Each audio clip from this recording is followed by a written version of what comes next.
opponents have claimed that there is nothing wrong with the exchange of money for sex between two consenting parties, that it is a victimless crime.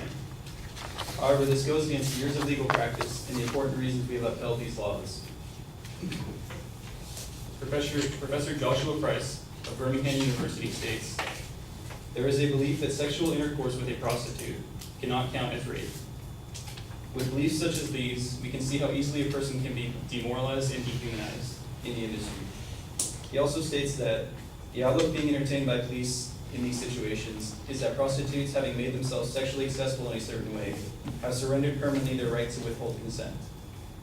The issue is not with the laws in itself, it's with the way society views these actions.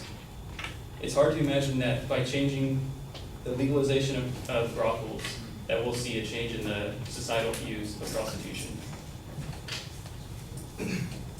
There's also the issue that the affirmative believes that criminalization of prostitution is what causes harm to come to sex workers.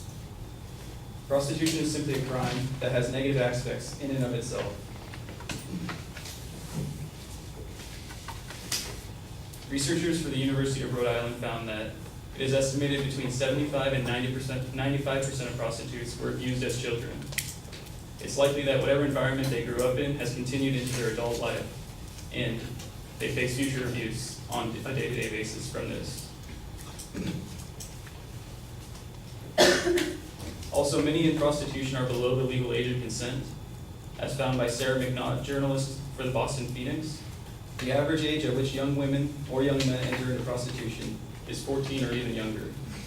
This leaves an age gap of 4 years where these young prostitutes would fall into illegal prostitution practices, even with our regulation with brothels. Also, those in prostitution have a prevalent history in prostitution itself. Again, from researchers from the University of Rhode Island, 40% of the current prostitution workforce were former child prostitutes. This means a large portion of these workers did not choose to be in this industry, but were most likely forced into it. Our opponents also claim that regulation of prostitution will allow sex workers access to benefits such as health care, retirement, and pensions. This idea is a little bit short-sighted for several reasons.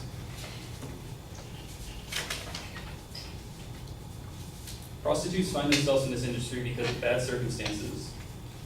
Scott Peppett, professor of law at the University of Colorado, states that those who sell their bodies are typically coerced into their professions by poverty, drug addiction, or threat of violence. This finding is also supported by the researchers from the University of Rhode Island, and that 92% of women say that they want to leave prostitution, but can't due to a lack of money or food. This is clearly not an industry or career choice that many wish to pursue and maintain. As Michael said, the true criminals of sex work will continue to work around regulation. There's at least 25 different types of sex work that can be identified currently. These include escorts, private service, clubs or dance halls, and even transportation services.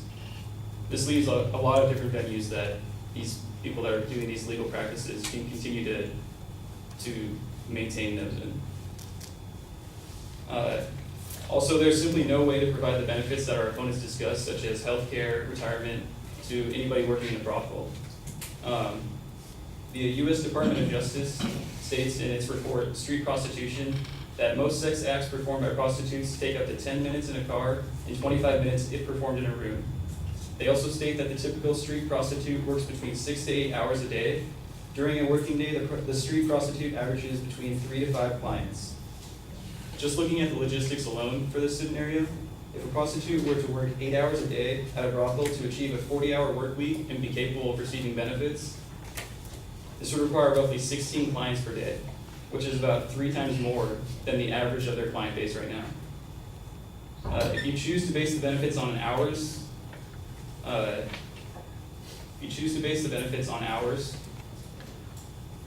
then how is this, forget about that. If this money is coming from the brothels, like Hope and Monica said, then the cost is likely going to be passed to consumers, and if the prices are higher in the brothels, then people are likely going to go to the cheaper illegal alternatives where they're still on the street. It was also claimed that reporting rates for violence would also go up, or would would allow for a safer environment in the brothels. There are several important issues to consider when regarding the reporting rates. First of all, only a minor percentage of prostitutes are currently providing street services. Manoush Kendall of Yale University states that street prostitutes constitute only 10 to 20% of the prostitution workforce in the U.S. If we compare this industry to common business, Brandon Gale, private investigator, cites in important whistleblowing statistics that 46% of those who see wrongdoing in the workforce do not report for fear of retaliation. He also states that 22% of those who report wrongdoing said they experienced retaliation. In 2011, 31% of whistleblowers experienced physical attacks on their property. We can only imagine that these numbers would be higher in industries such as prostitution.